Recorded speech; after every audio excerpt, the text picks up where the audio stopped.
The dust-covered stranger rode into Trinity, Texas on a gelding so weary it barely lifted its hooves, and Katherine Hayes watched from her porch as he dismounted with the careful movements of a man who had ridden too far without rest. She wiped flour from her hands onto her apron, squinting against the afternoon sun of late September 1878, trying to make out the features beneath that battered hat pulled low over his eyes. Trinity was a small town, barely 200 souls, and strangers always meant either opportunity or trouble, sometimes both. He tied his horse to the rail outside the general store across the dusty street, patting the animal's neck with what looked like genuine affection before stepping onto the wooden walkway. Katherine noted the way his gun belt hung low and worn, the leather cracked from years of use, but his movements held no threat. He moved like a man bone-tired, like someone who had been running from something for so long he had forgotten what it felt like to stand still. "Mama, who is that?" Her daughter Sarah's voice carried from inside the house, where the 8-year-old was supposed to be practicing her letters. "Nobody we know, sweetheart. Keep at your writing." Katherine turned back to the bread, though she had been kneading before the stranger's arrival interrupted her routine. Her house sat on the edge of Trinity's main street, a modest wooden structure with a wide porch her late husband Thomas had built 3 years ago, just months before the fever took him. She ran a boarding house now, took in travelers and ranch hands when they needed a clean bed and hot meals. It was honest work, and it kept food on the table for her and Sarah. The stranger disappeared into the general store, and Katherine forced herself to focus on the bread. She had learned not to let curiosity get the better of her. Trinity saw its share of drifters, cowboys between jobs, men running from the law or from themselves. Most moved on within a day or two. This one would be no different, but an hour later, as she was pulling the bread from the oven, she heard boots on her porch steps. Through the window, she saw him standing there, hat in his hands, revealing sandy brown hair that needed cutting and a face weathered by sun and wind. He could not have been much older than 30, she guessed, though hard living had a way of aging a man beyond his years. Katherine wiped her hands and opened the door, keeping one hand on the frame. "Can I help you, madam?" His voice was low, rough from disuse.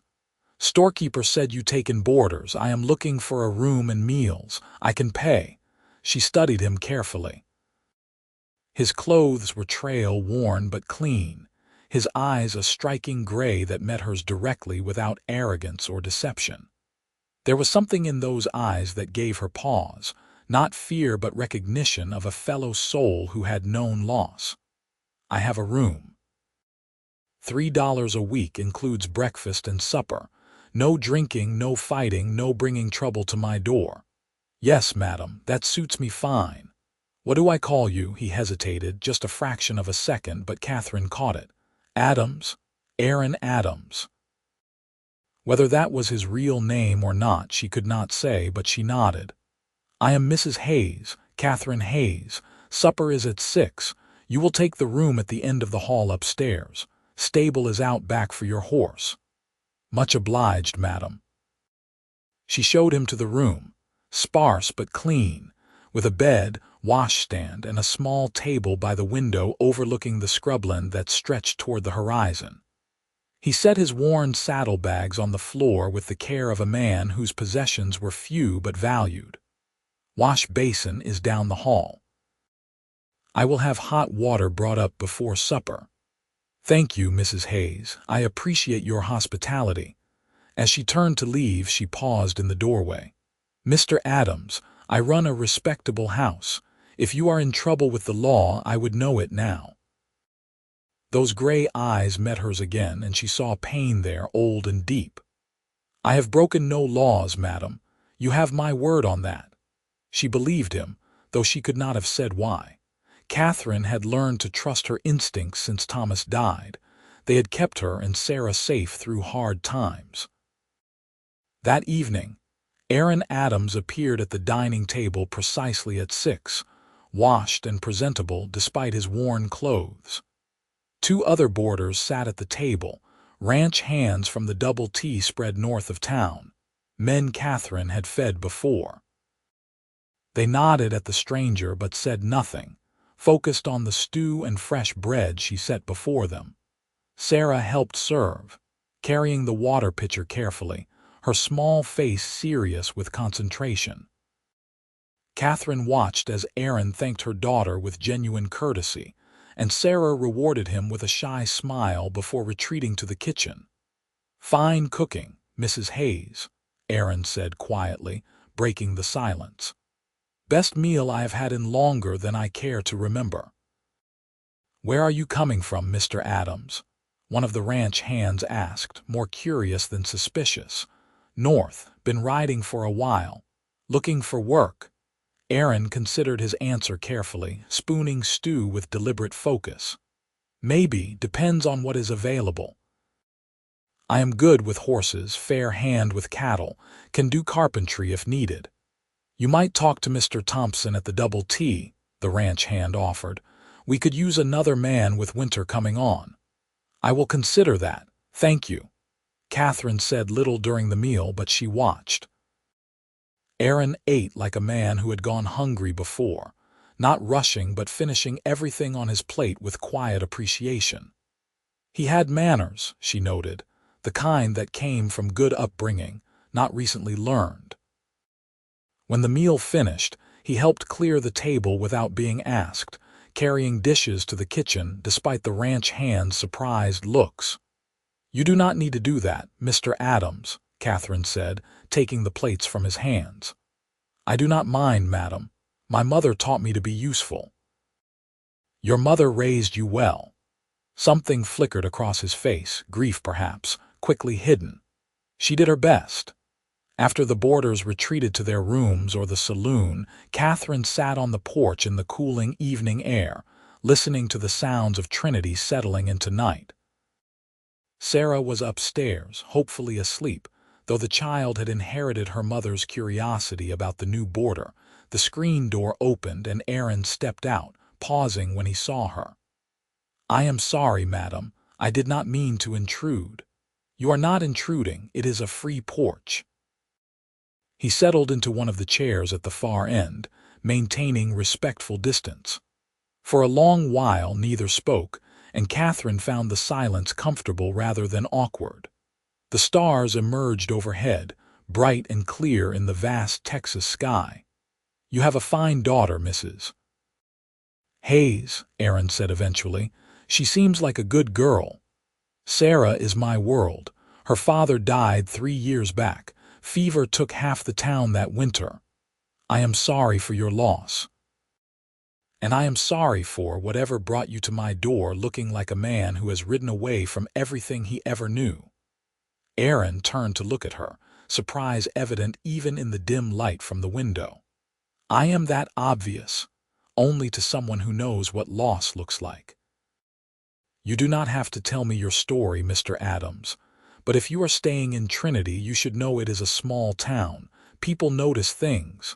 They talk." "I have nothing to hide, madam. Not from the law anyway, but you are right that I have been running." Sometimes a man needs to put distance between himself and memories. "Does it work? The running?" He was quiet for a long moment. "No, madam, it does not. But sometimes you have to try anyway." Katherine understood that better than she would have admitted. After Thomas died, she had wanted to leave Trinity, take Sarah somewhere new where every corner did not hold memories of her husband. But practicality and a lack of resources had kept her rooted here, and eventually she had learned that grief traveled with you regardless of geography. "Well, Mr. Adams, if you decide to stop running for a while, Trinity is not the worst place to catch your breath. It is not much, but folks here are generally decent, hard-working. They leave you alone if you leave them alone. That sounds about right for what I need." He stood, placing his hat back on his head. "I will bid you good night, Mrs. Hayes. Thank you again for the meal and the room. Good night, Mr. Adams. She watched him go inside, heard his boots on the stairs, the creak of his door opening and closing. Katherine sat on the porch for another hour, thinking about strangers and second chances, about worn hats and eyes that held secrets. Whatever Aaron Adams was running from, it had left marks on him. Whether those marks would heal or fester remained to be seen. The next morning, Katherine woke before dawn as she always did, starting the stove and mixing biscuit dough while the sky lightened from black to gray. Sarah appeared in the kitchen doorway, still in her nightgown, hair tousled from sleep. "Is the cowboy still here?" she asked, rubbing her eyes. "His name is Mr. Adams, and yes, he is still here. Now go get dressed before breakfast." By the time Aaron came downstairs, the table was set with biscuits, gravy, eggs, and bacon. The ranch hands had already eaten and left for work, and it was just Katherine, Sarah, and the stranger in the morning quiet. "I hope you slept well, Mr. Adams," Katherine said, pouring coffee. "Better than I have in months, madam. That is a fine bed." Sarah watched him with open curiosity, and Aaron smiled at her, a genuine expression that softened the hard lines of his face. "Good morning, Miss Sarah." "Good morning," Sarah replied, suddenly shy. "Mama says you are a cowboy." "I said no such thing," Katherine protested, shooting her daughter a warning look. Aaron laughed, a rusty sound as if he had not used it in a while. "It is all right, madam. I have been a cowboy, among other things. Worked ranches from Montana to here."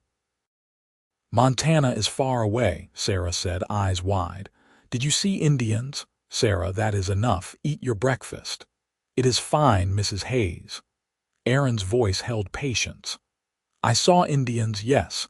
Mostly they left us alone if we left them alone, not so different from anyone else, really." It was a diplomatic answer, Katherine thought, neither romanticizing nor demonizing. She appreciated that he did not fill her daughter's head with wild stories.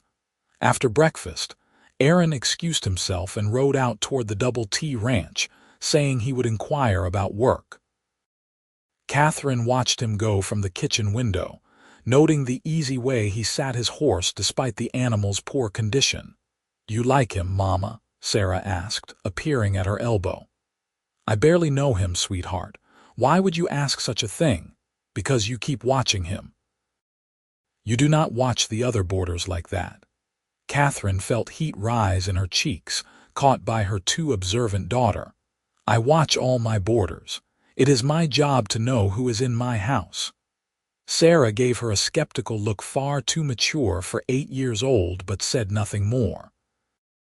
Katherine busied herself with the day's chores, trying not to think about gray eyes and worn hats, about the unexpected stirring of something she had thought died with Thomas.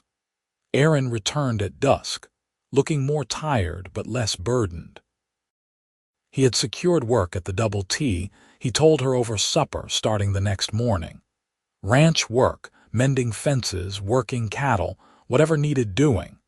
The pay was fair, and he would be able to keep his room at the boarding house if that suited Mrs. Hayes. "It suits me fine, Mr. Adams." "As long as you keep to the rules." "I will, madam. You have my word." The days turned into weeks, and Aaron Adams settled into a routine that became familiar.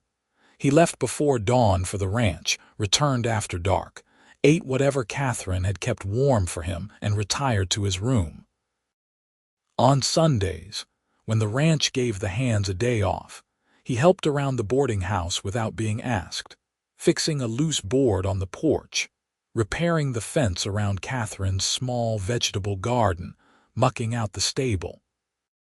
"You do not have to do all this," Katherine protested one Sunday afternoon as she watched him replace a rotted post. "You pay for your room." "I know, madam, but I like to be useful. And you have been kind to me. I appreciate that more than you might think."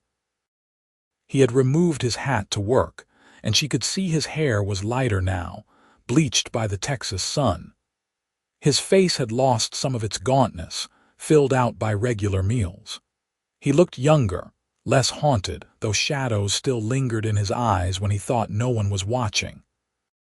Sarah had taken to following Aaron around when he worked on Sundays, chattering about school and her friends. Asking endless questions he answered with remarkable patience. Katherine knew she should discourage it, but there was something touching about watching this quiet, guarded man interact with her daughter. Thomas had been gone for 3 years, and Sarah barely remembered him. The men who boarded here were transient, uninterested in children. Aaron was different. October brought cooler weather and shorter days. The town prepared for winter, stockpiling supplies, making repairs before the hard freezes came. Katherine put up preserves and dried meat, her cellar filling with the fruits of her labor and careful budgeting. One evening, Aaron appeared at supper with a package wrapped in brown paper, which he set beside Katherine's plate with awkward formality. "What is this, Mr. Adams?" "Open it, madam." Inside was fabric, good quality calico in a deep blue that reminded Katherine of twilight. She looked up at him, confused and touched in equal measure. "I noticed your dress was wearing thin at the elbows," Aaron said, his ears reddening. "I thought you could use material for a new one. If I overstepped, I apologize." "Mr. Adams, this is far too generous." "It is not, madam. You have given me more than a room and meals. You have given me a place to be myself again. That is worth more than fabric." Sarah was watching them both with intense interest, and Katherine felt something shift inside her chest, a wall beginning to crack that she had built around her heart 3 years ago. "Thank you," she said softly. "It is beautiful." That night, after Sarah was asleep and the house was quiet, Katherine sat at her sewing table examining the fabric. It was indeed beautiful, far nicer than anything she had bought for herself in years. The gesture moved her deeply, not for its material value, but for what it represented that someone had noticed her, seen her needs, cared enough to address them. She thought about Aaron Adams, about the way he had become part of the rhythm of her life. She looked forward to his quiet presence at the supper table, his rare smiles, the sound of his boots on the stairs. It was dangerous territory, she knew. She was a widow with a child to raise, responsibilities and a reputation to maintain. He was a drifter, a man with secrets he had not shared, someone who might leave as suddenly as he had arrived. But her heart, stubborn and foolish, had already begun to lean toward him like a flower toward sun. November arrived with cold winds and gray skies. The Double T began preparing for winter, bringing cattle in from distant pastures, stocking the line shacks, making sure everything was ready for potential storms. Aaron worked long hours, sometimes not returning to the boarding house until well after dark, so exhausted he could barely eat before falling into bed. Katherine worried about him, though she tried not to show it. She kept his meals hot longer, made sure there was always coffee ready, left extra blankets on his bed against the increasing cold. Small gestures, but they were all she allowed herself. One Saturday evening in mid-November, a commotion outside brought Katherine to the window. A wagon was pulling up and she recognized Doc Miller driving. Aaron slumped in the seat beside him. Her heart seized. She was out the door before conscious thought. Sarah behind her despite Katherine's order to stay inside. Doc Miller was helping Aaron down from the wagon, and Katherine could see blood on Aaron's shirt, his face pale beneath the dirt and exhaustion. "What happened?" she demanded, taking Aaron's other arm to help support him. "Horse threw him into a fence," Doc Miller said grimly. "Tore up his side pretty good. He refused to come into town until the work was done. Stubborn fool." "I am fine," Aaron protested weakly, though he leaned heavily on them both. "You are not fine, and you will do as you are told," Katherine snapped, all her fear transmuting into anger. "Sarah, go boil water. Now." They got Aaron inside and up the stairs, Katherine acutely aware of how much of his weight he was leaning on her, how his blood was soaking through his shirt. In his room, they eased him onto the bed, and Doc Miller began cutting away the torn fabric. The gash along Aaron's ribs was ugly, deep and ragged, though it had mostly stopped bleeding. Doc Miller cleaned it with whiskey while Aaron gritted his teeth against the pain, refusing to cry out, though Katherine could see the agony in his white-knuckled grip on the bed frame. "He is lucky," Doc Miller said, threading his needle. "Couple inches over and he would have bled out in the pasture. As it is, he will heal if he rests and does not do anything stupid." "I need to work," Aaron ground out. "You will rest," Katherine said firmly, brooking no argument. "The ranch can manage without you for a few days." Doc Miller stitched the wound with practiced efficiency while Katherine held the lamp steady, trying not to think about how close this had been to being far worse.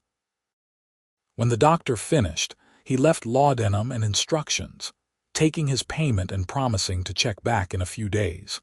Katherine sent Sarah to bed and returned to Aaron's room with clean bandages and water.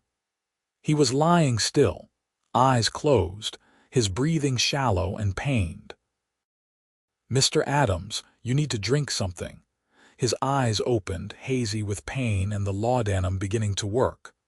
"I am sorry for the trouble, madam." "Hush, you are not any trouble." She helped him sit up enough to drink water, then eased him back down. "Why did you not come to town immediately?" "You could have bled to death. Cattle needed moving, storm coming. And you think that is worth your life?" He looked at her, something shifting in his expression. "I needed to finish the job. I gave my word." Katherine felt tears prick her eyes, frustration and relief, and something deeper all tangled together. "Your word does not mean much if you are dead, Aaron."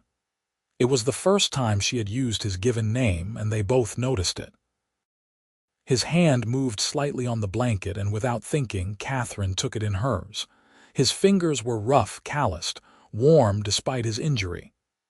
"I am sorry I scared you," he said softly. "Well, do not do it again." She sat with him until the laudanum pulled him under into sleep, his hand still holding hers.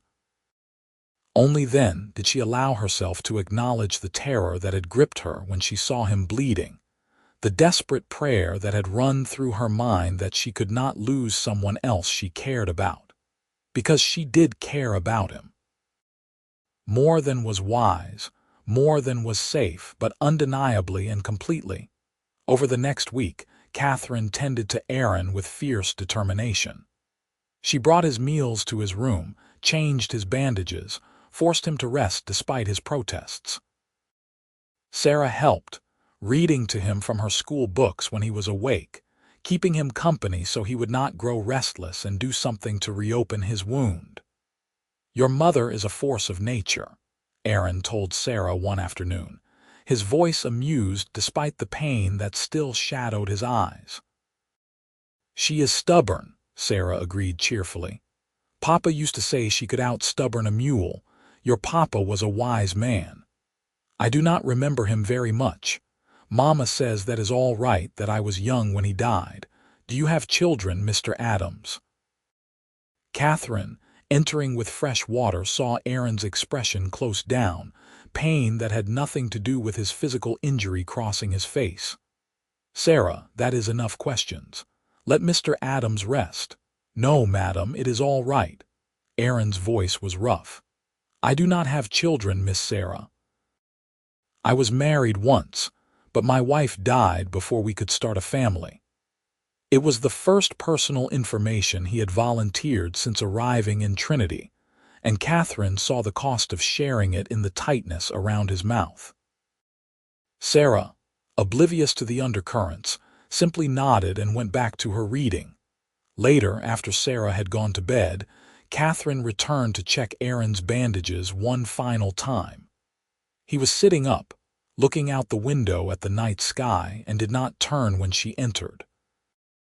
"Her name was Emma," he said quietly. "We married young, had barely 2 years together before the cholera took her. That was 4 years ago up in Kansas. I have been moving ever since, could not seem to settle anywhere that did not remind me of her." Katherine set down the clean bandages and moved to stand beside the bed. "I am sorry for your loss. I know how that grief can hollow you out. Does it get easier?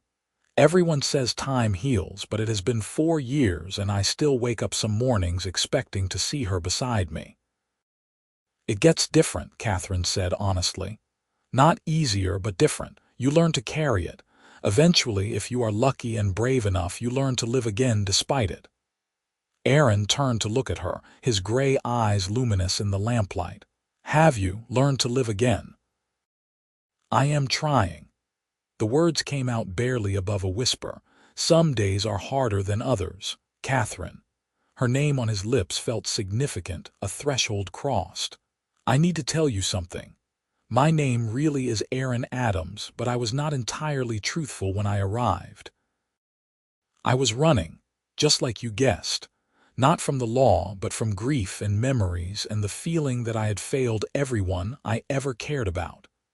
Emma died because I could not afford a doctor. I was working a hardscrabble ranch for barely any pay, and by the time I saved enough to bring someone, it was too late.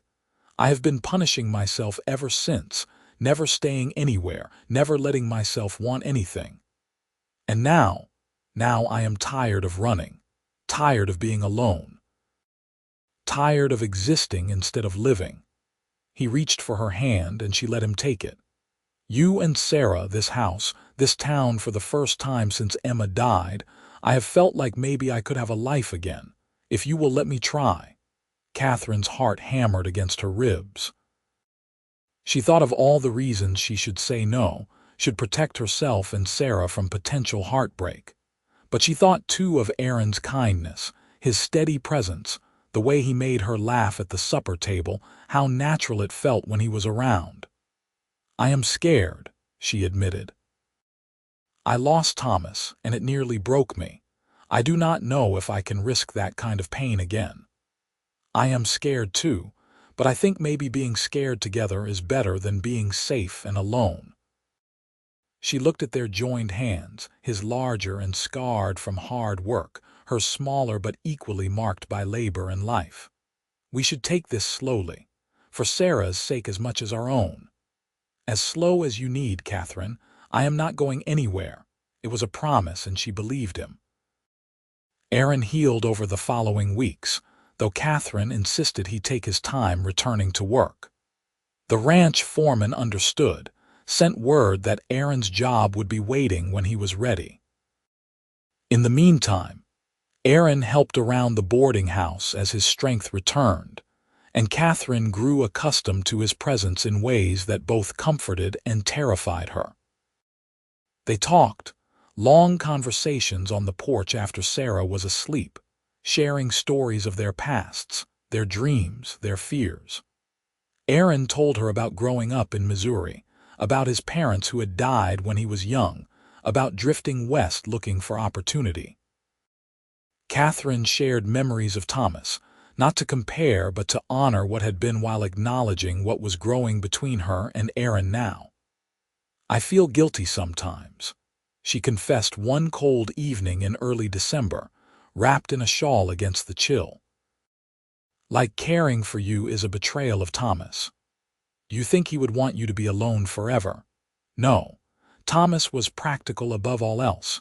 He would want Sarah cared for, me safe and provided for, but knowing that and feeling it are different things." Aaron was quiet for a moment, choosing his words carefully.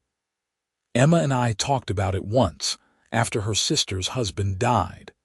Emma made me promise that if anything happened to her, I would not close myself off from the possibility of love again. She said life was too precious to waste on grief alone. I made the same promise from her." He turned to look at Katherine. "It took me 4 years to be able to even consider keeping that promise, but I think she would have liked you." I think she would be glad I found someone who understands loss, but has not let it destroy her capacity for kindness." Tears slipped down Catherine's cheeks, and Aaron reached over to wipe them away with his thumb, the gesture tender and intimate. "We both loved people we lost. That does not mean we do not have love left to give. When did you become so wise?" "I had a lot of time to think while riding alone. And you, Katherine Hayes, have taught me more about living in 2 months than I learned in 4 years of running."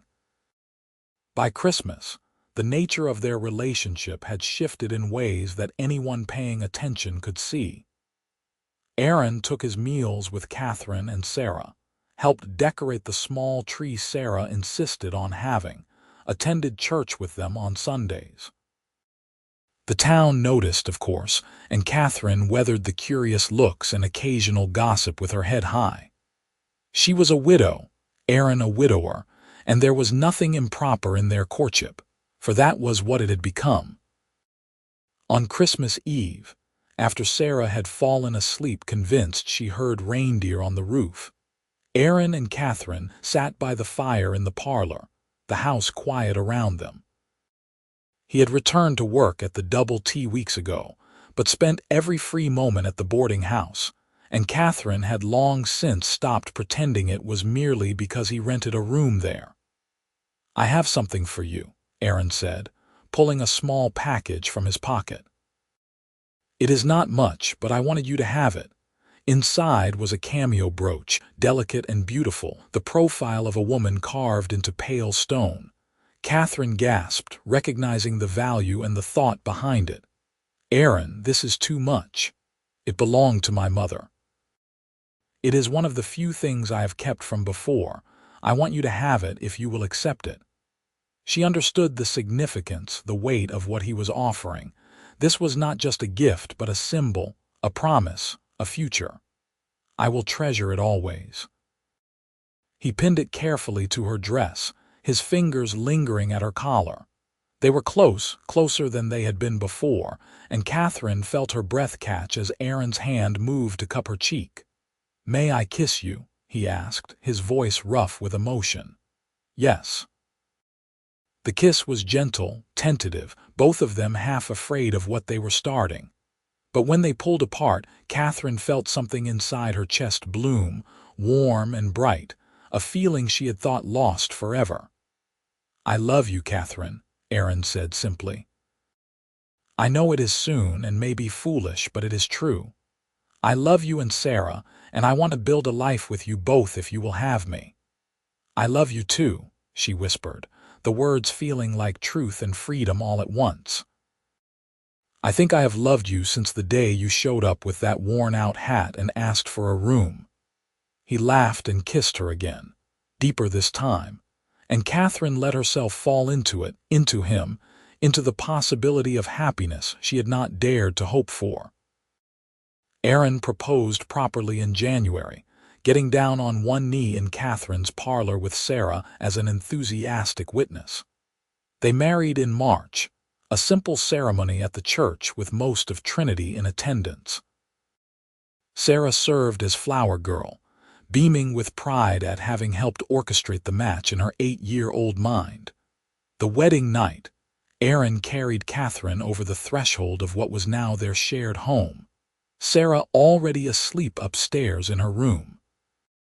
It was different from Katherine's first wedding night, colored by experience and loss and hard-won wisdom, but no less meaningful for it. "I promise to be a good husband to you and a good father to Sarah," Aaron said as they stood in the bedroom, his hands gentle on her waist. "I promise to build a life with you here, to put down roots, to stop running.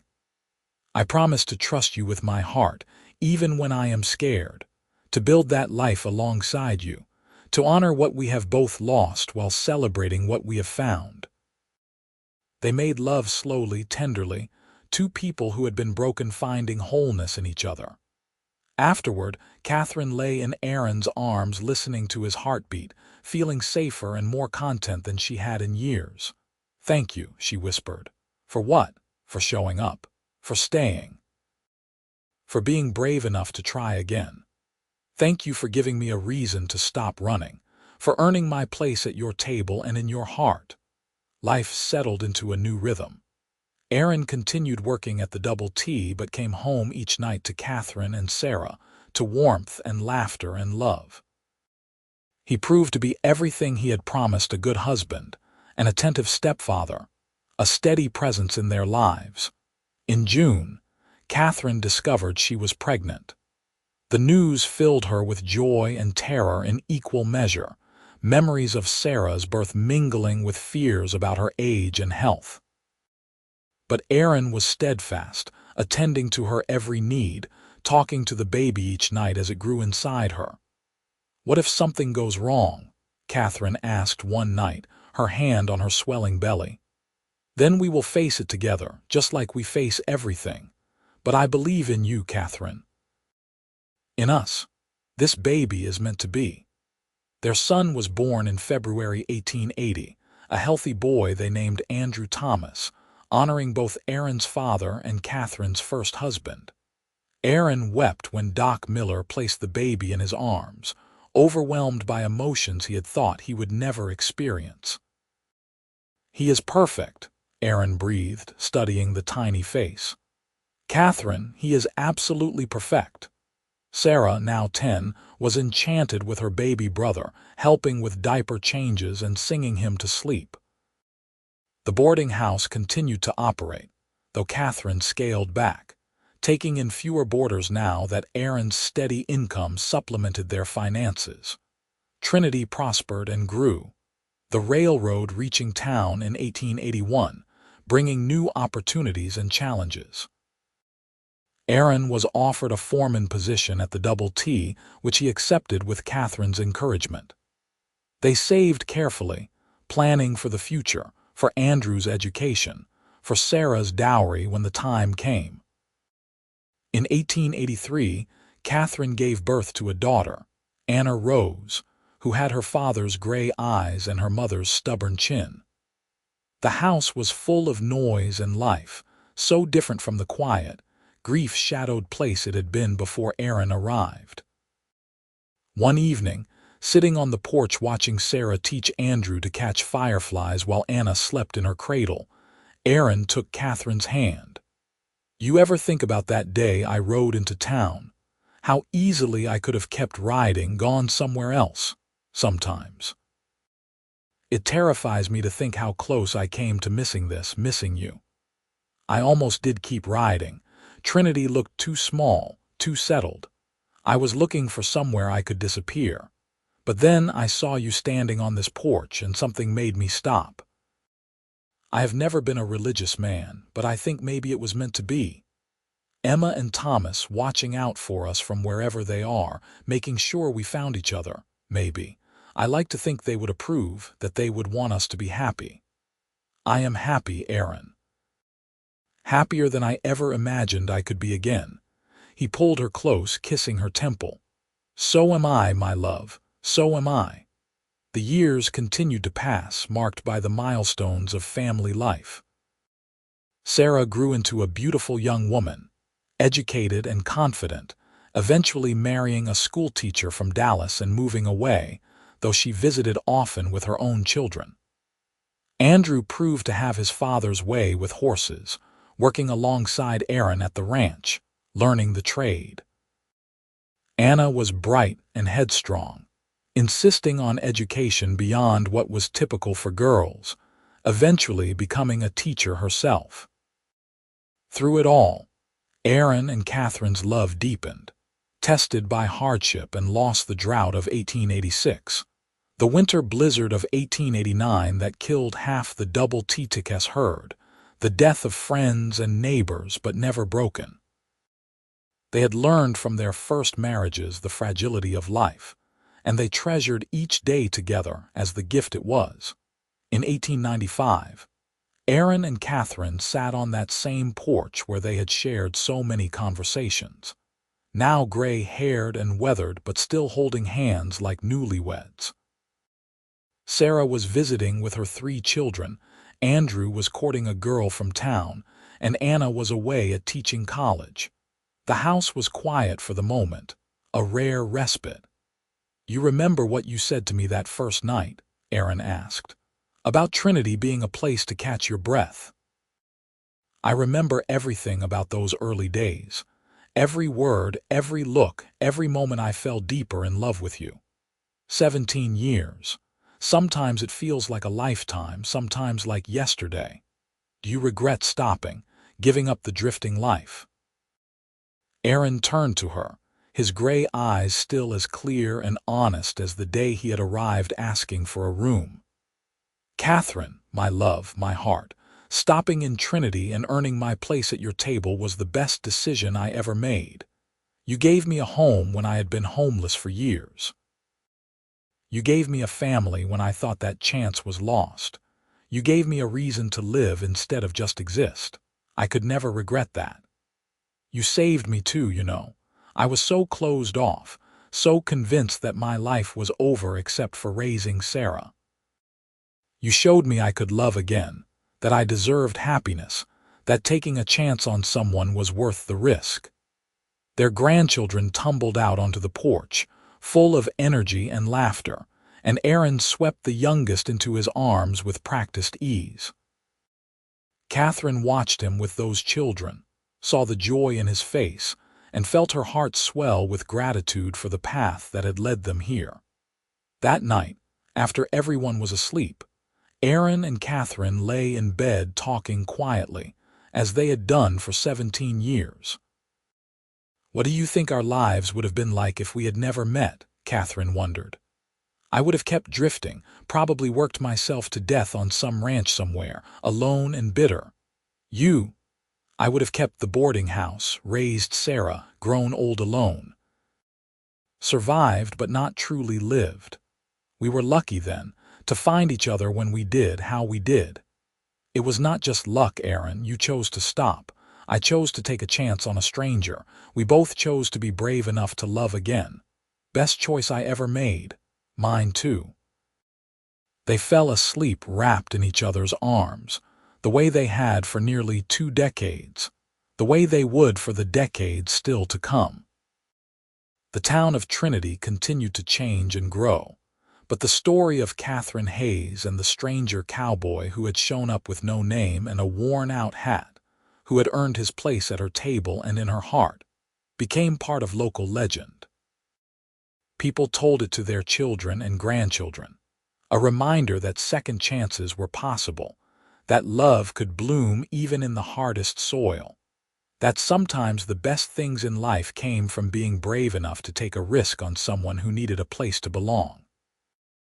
Aaron never did replace that old hat, keeping it on a peg in their bedroom as a reminder of who he had been when he arrived and how far he had come. Katherine kept the cameo he had given her that first Christmas, wearing it on special occasions, a symbol of promises kept and love honored. In 1898, when the Double T Ranch was sold to new owners, Aaron was offered a partnership in the operation, recognition of his 20 years of faithful service and expertise.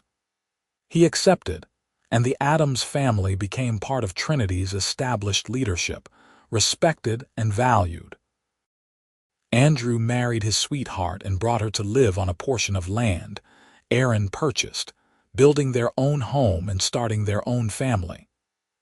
Anna returned from college and opened a school for girls in Trinity, revolutionary and controversial but ultimately successful. Sarah and her family visited every summer, the house once again filled with children's laughter. As Katherine approached her 60th birthday in 1900, she looked back on her life with satisfaction and forward with hope. She had known love twice, had been blessed with children and grandchildren, had built a life of meaning and purpose. The boarding house had long since closed, but the building remained a gathering place for family. The table Aaron had first sat at now extended to accommodate 3 generations. "Tell us the story again, Grandma," one of Sarah's children begged one summer evening. "About how Grandpa Aaron came to town." Katherine looked at Aaron, who raised an eyebrow in amusement. They had told this story countless times, but it never grew old. "Well," Katherine began, settling into her chair with Anna's youngest on her lap. It was September of 1878, hot and dusty as only Texas can be.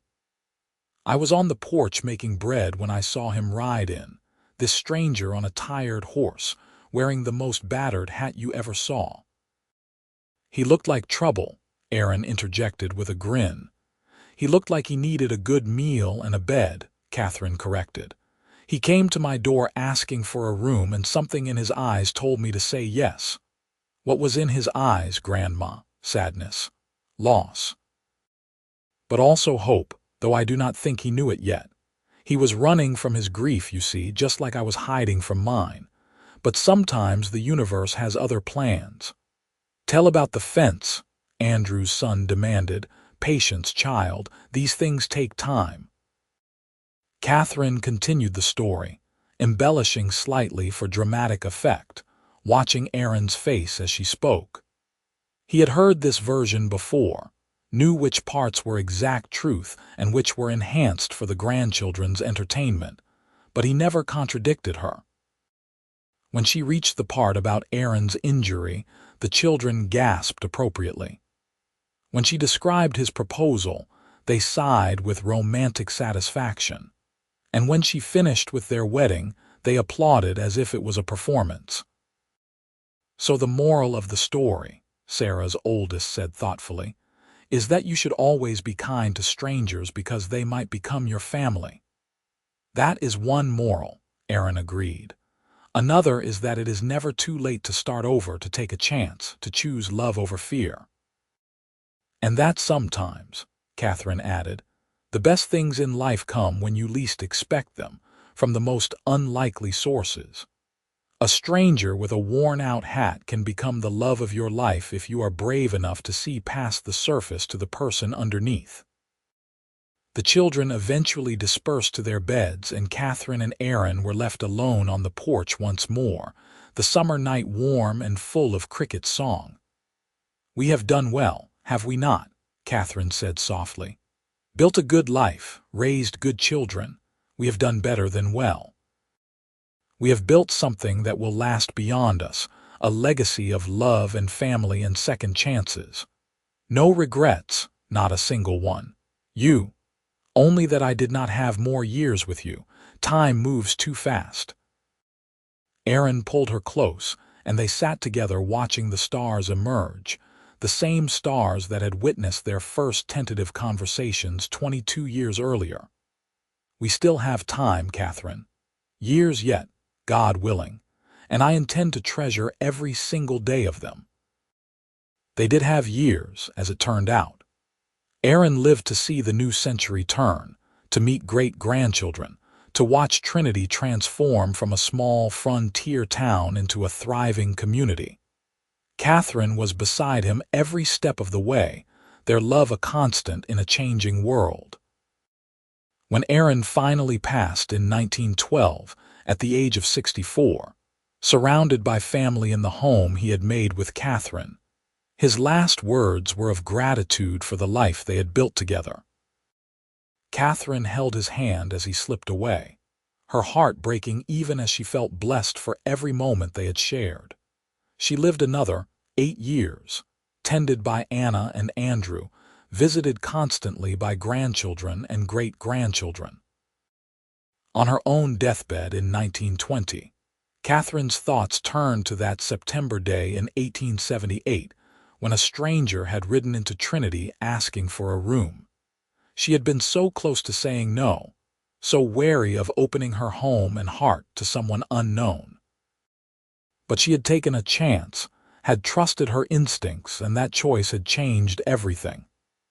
Aaron had earned his place at her table through kindness, patience, and genuine love.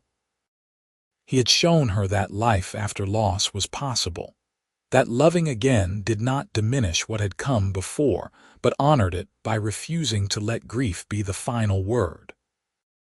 As Katherine drew her last breath, surrounded by the family that existed because she had been brave enough to say yes to a stranger, she felt only peace and gratitude. She had lived fully, loved deeply, and left behind a legacy that would endure for generations. The boarding house still stood in Trinity for another 50 years before being torn down for modern development. But the story of Katherine and Aaron lived on, told and retold, a reminder of the transformative power of compassion, the possibility of second chances, and the enduring truth that love, when given freely and received with gratitude, can change the course of not just one life but many. In the cemetery on the edge of Trinity, two headstones stood side by side, weathered by wind and rain but still legible. Aaron Adams, beloved husband, father, and friend, and Katherine Adams, cherished wife, mother, and light to all who knew her. Between them, carved by Andrew's hand, were simple words that captured the essence of their story. Love found in the unlikeliest place, cherished for a lifetime. And perhaps, on quiet evenings when the wind blew just right across the Texas plains, if one listened carefully, they might hear echoes of laughter from a porch long gone, of conversations shared between two souls who found each other when both needed it most, who built a life from loss and hope, and the simple act of offering a stranger a place at the table. Their great-great-grandchildren still lived in Trinity and the surrounding areas, carrying forward the values Aaron and Katherine had instilled: kindness to strangers, courage in the face of loss, the importance of family, and the transformative power of choosing love over fear. The story of how their family began, with a dusty cowboy and a wary widow, remained a favorite at gatherings, told with pride and embellished with each generation, but never losing its essential truth. That truth was simple yet profound. Sometimes the most important moments in life come disguised as ordinary decisions. A choice to rent a room to a stranger, a choice to stay instead of drift, a choice to risk heartbreak for the possibility of joy. These small choices, made with courage and hope, had rippled outward through time, affecting not just two lives but dozens, hundreds, creating a family and a legacy that would endure. In the end, Aaron had been right that first evening when he told Katherine he had been running for too long. Trinity had given him a place to stop, to heal, to plant roots that would grow deep and strong. And Katherine, who had thought her life was over at 32, had learned that endings could also be beginnings, that the human heart had remarkable capacity for renewal if given the chance. Their love story was not one of grand gestures or dramatic rescues, though it had its moments of both. Instead, it was built on daily choices to be kind, to be patient, to show up and do the work of building a life together. It was built on conversations on a porch, meals shared around a table, small acts of service and devotion that accumulated over years into something unshakable. This was the true magic of their story, the reason it endured and inspired. It was attainable. They were not legendary heroes or larger-than-life figures, but ordinary people who had suffered ordinary losses and found ordinary courage to try again. Their story whispered to every lonely heart, every grieving soul, every person convinced their chance at happiness had passed. It is never too late. You are never too broken. Love can always find you if you are brave enough to let it in. And so the legend of Katherine Hayes and Aaron Adams lived on in Trinity, Texas, a testament to the enduring power of hope, the possibility of second chances, and the transformative magic that can happen when someone shows up at your door asking for a place at your table, and you are brave enough to say yes.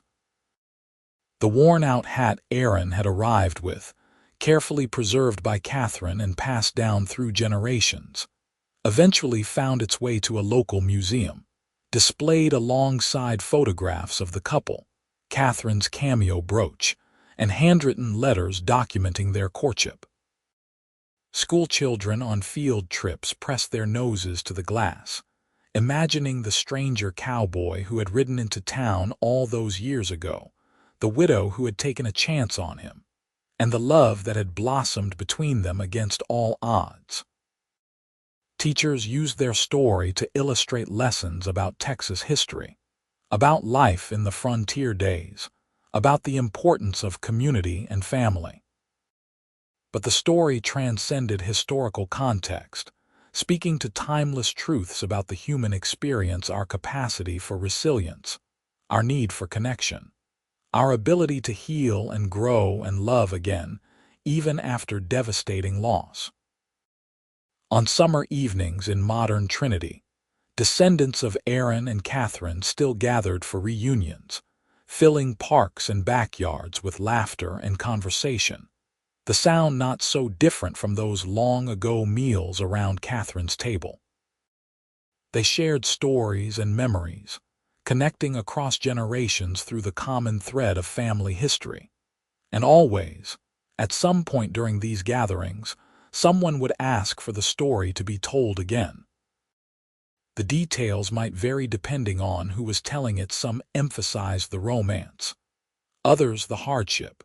Some added embellishments that may or may not have been true, but the core remained constant. A stranger rode into town with nothing but a tired horse and a worn-out hat. A widow took a chance on him, offering a room and meals. Day by day, meal by meal, conversation by conversation, they built trust and friendship. That friendship deepened into love, and that love created a family that grew and flourished, spreading roots deep into Texas soil. It was a simple story, really. But the simple stories are often the most powerful, the ones that speak to fundamental truths about what it means to be human, to connect with others, to build a life of meaning and purpose. Aaron Adams had been running from grief and guilt, convinced he did not deserve happiness, that his chance at love and family had died with Emma. Katherine Hayes had been hiding behind responsibility and routine, protecting her heart from further pain by keeping everyone at arm's length. Both were surviving, but neither was truly living.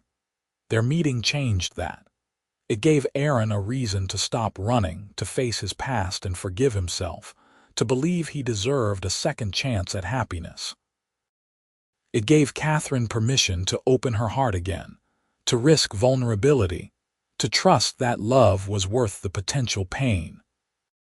Together, they created something neither could have built alone, a home filled with love and laughter, a family that would endure for generations, a legacy of compassion and courage that would inspire their descendants long after they were gone. This was the true happy ending of their story, not just that they found love and married and had children, though that was part of it. The true happy ending was that they both became more fully themselves through loving each other. Aaron found peace with his past and purpose in his present. Katherine discovered strength she did not know she possessed, and joy she had thought lost forever. They taught each other, healed each other, challenged each other to be better versions of themselves. And in doing so, they created a partnership that weathered every storm, celebrated every triumph, and provided a model for their children and grandchildren of what committed, enduring love looked like. As the years passed, and modern Trinity grew around the foundation that people like Katherine and Aaron had laid, their story became part of the town's identity. It was invoked at weddings, referenced in sermons, used as inspiration for novels and songs written by local artists. The boarding house might be gone, but its spirit remained, a reminder of a time when taking in a stranger was not unusual but expected, when community meant looking out for one another, when love could bloom in the most unexpected places. And perhaps that was the final, most important lesson of their story, that we never know when the most significant moment of our lives will arrive. It might look like an ordinary Tuesday, like a dusty stranger asking for a room, like a simple yes to a simple question. But that moment can change everything if we are paying attention, if we are open to possibility, if we have the courage to step into the unknown. Katherine had that courage. Aaron had that courage. Together, they built something beautiful and lasting from loss and hope and daily choices to show up and love each other well. Their story was complete, beginning to end, with no loose threads or unanswered questions. They had lived fully, loved deeply, created a family and a legacy that would endure long after they were gone. They had known loss and found love again. They had been broken and healed. They had been strangers and become family.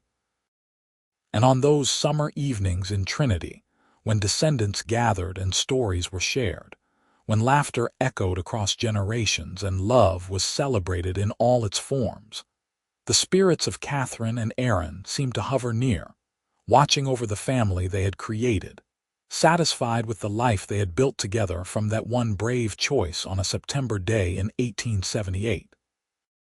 A stranger with no name and a worn-out hat had earned his place at her table, and in doing so, had changed not just 2 lives but hundreds, creating ripples that extended far beyond anything either of them could have imagined when they first met on that dusty porch in Trinity, Texas. That was their story. That was their legacy.